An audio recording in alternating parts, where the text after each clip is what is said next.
Assalamu alaikum wa rahmatullah, j'espère que vous allez bien. La sourate Noé est la 71e sourate du Coran. Elle fait partie des sourates mécoises et comporte 28 versets. Son nom est tiré du prophète Noé, Nuh alayhi salam, dont l'histoire y est relatée en détail.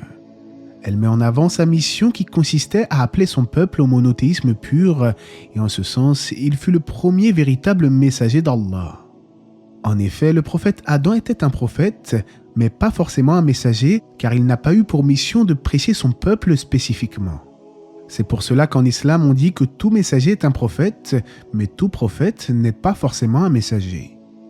Comme je le disais, Noé exhorta son peuple au monothéisme pur, ce que l'on nomme en arabe at-tawhid. Nous avons envoyé Noé vers son peuple, averti ton peuple, avant que leur vienne un châtiment douloureux. Il les appela à craindre Allah, à l'adorer exclusivement et à répondre favorablement à son message. Cela afin qu'Allah leur pardonne leurs péchés et leur accorde un délai jusqu'à un terme fixé, comme l'indique le verset 4. Pour qu'il vous pardonne vos péchés et qu'il vous donne un délai jusqu'à un terme fixé. En d'autres termes, si vous suivez votre messager, je prolongerai votre existence et écarterai de vous le châtiment. Il ressort de ce verset que l'obéissance et le bien peuvent être une cause de prolongation de l'existence, comme nous l'avons déjà vu dans la vidéo « Prolonge ta vie ». Prolonge ta vie dans le bien évidemment, car une vie prolongée pour être prolongée n'a aucun intérêt, et c'est là la petite nuance. Allah nous dit ensuite, dans le sens du verset, « Mais quand vient le terme fixé par Allah, il ne saurait être différé si vous saviez. » Comme l'explique Ibn Kathir, cela signifie « Empressez-vous d'obéir à votre messager avant que le châtiment ne s'abatte sur vous. » Puis nous arrivons au verset 5, où Allah nous dit que le peuple de Noé a pourtant refusé catégoriquement son message. Il dit, Noé, « Seigneur, j'ai appelé mon peuple nuit et jour, mais mon appel n'a fait qu'accroître leur fuite. » Cela signifie que Noé n'a eu de cesse de prêcher son peuple à Allah sans relâche, nuit et jour, et cela pendant 950 ans. Pourtant, à chaque fois qu'il les exhortait au repentir, ils mettaient leurs doigts dans leurs oreilles, s'enveloppaient de leurs vêtements et refusaient d'écouter leur messager. Ensuite, je les ai appelés ouvertement, puis je leur ai fait des proclamations publiques et des confidences en secret. Cela signifie que le prophète Noé variait sa façon de prêcher, tantôt il haussait le ton publiquement, tantôt il les exhortait secrètement. Il s'adressa à eux en disant également « Implorez le pardon de votre Seigneur, car il est le grand pardonneur, pour qu'il vous envoie du ciel des pluies abondantes. Qu'avez-vous à ne pas vénérer Allah comme il se doit, alors qu'il vous a créé par phases successives ? N'avez-vous pas vu comment Allah a créé 7 cieux superposés et y a fait de la lune une lumière et du soleil une lampe ?» À noter que nous pouvons extraire de ce dernier verset une réflexion intéressante. Il est dit ici qu'Allah a fait de la lune une lumière et du soleil une lampe. Or, nous savons aujourd'hui que la lune ne possède pas sa propre lumière car elle ne fait que refléter celle du soleil. En ce sens, le soleil est la source d'énergie, ce que l'on peut assimiler à une lampe exactement comme l'indique le verset. Quant à la lune, elle est bien définie comme une lumière Nouran, ce qui correspond parfaitement à son rôle de reflet du rayonnement solaire. Puis les versets continuent d'évoquer les exhortations de Noé à l'égard de son peuple, notamment en disant que c'est Allah qui nous a fait sortir de la terre et nous y retournerons pour en ressortir à nouveau, c'est-à-dire après la mort lors de la résurrection.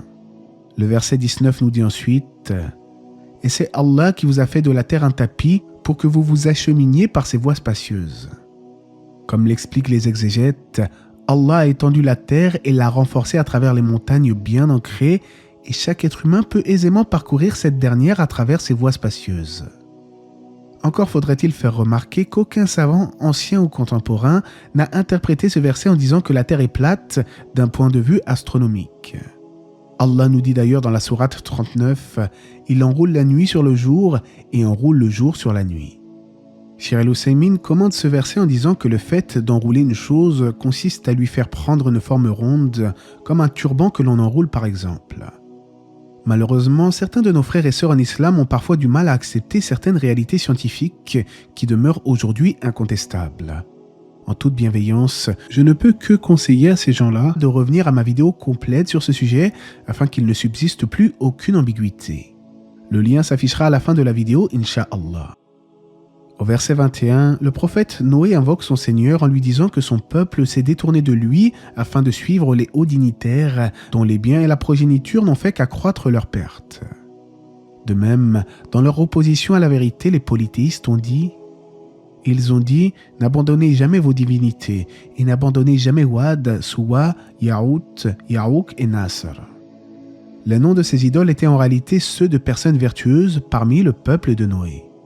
Lorsque l'une de ces personnes vertueuses mourait, Satan suggéra aux gens d'ériger une statue à son effigie juste pour se rappeler de sa piété, soi-disant. Et en effet, au début, les gens n'adoraient pas ces statues, mais le diable avait une vision à long terme. Petit à petit, les gens ont commencé à oublier la raison pour laquelle ces statues ont été façonnées, la science se dissipa et le polythéisme apparut. Les gens ont alors commencé à adorer ces statues en dehors d'Allah. On peut déduire de cela que le diable prend tout son temps pour égarer l'être humain. Certains aujourd'hui se disent « Moi, alhamdulillah, je suis musulman jusqu'à la mort. » Qu'en sais-tu? Qui te dit que le diable ne va pas te faire dévier? C'est pour cela que l'on demande toujours à Allah de nous raffermir sur l'islam et de nous accorder une bonne fin. Shaitan cherche par tous les moyens à nous égarer progressivement, même si cela doit se compter en années, voire même sur plusieurs générations. Le verset 24 nous rappelle que ces idoles ont déjà égaré beaucoup de monde, suite à quoi Noé invoqua finalement contre son peuple en disant « Ne fais, Seigneur, croître les injustes qu'en égarement. » Ainsi, après avoir prêché nuit et jour son peuple pendant une très longue période, Noé fut sommé d'embarquer lui et les croyants dans l'arche et les polythéistes furent noyés. Noé invoqua en disant « Et Noé dit « Seigneur, ne laisse sur la terre aucun infidèle. » Ainsi furent sauvés Noé et les croyants qui étaient avec lui, mais son propre fils et son épouse furent exterminés après avoir rejeté la foi. Dans le dernier verset, Allah nous dit « Seigneur, pardonne-moi et à mes pères et mères et à celui qui entre dans ma demeure croyante, ainsi qu'aux croyants et croyantes, et ne fais croître les injustes qu'en perdition. » Ceci était l'invocation du prophète Noé alayhi salam qui a énormément patienté face au tort de son peuple. C'est ainsi que le croyant doit toujours demander la guidée pour les gens en espérant qu'ils se convertissent à l'islam. Mais au final, certains peuples irréductibles ont mérité un terrible châtiment pour leur rejet de la vérité, que ce soit ici-bas avec le déluge ou dans l'au-delà en enfer.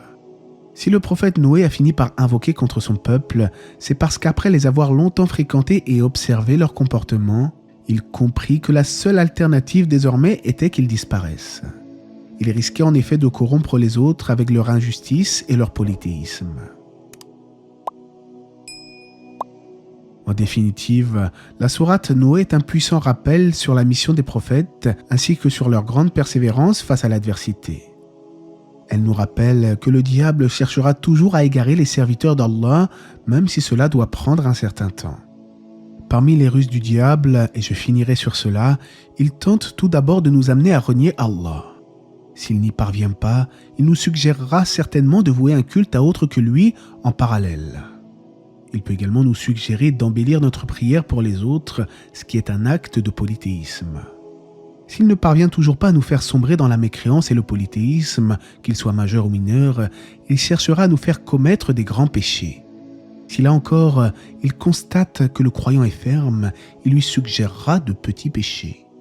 S'il n'y parvient toujours pas, il incitera le serviteur d'Allah à négliger les bonnes actions surérogatoires, etc., etc.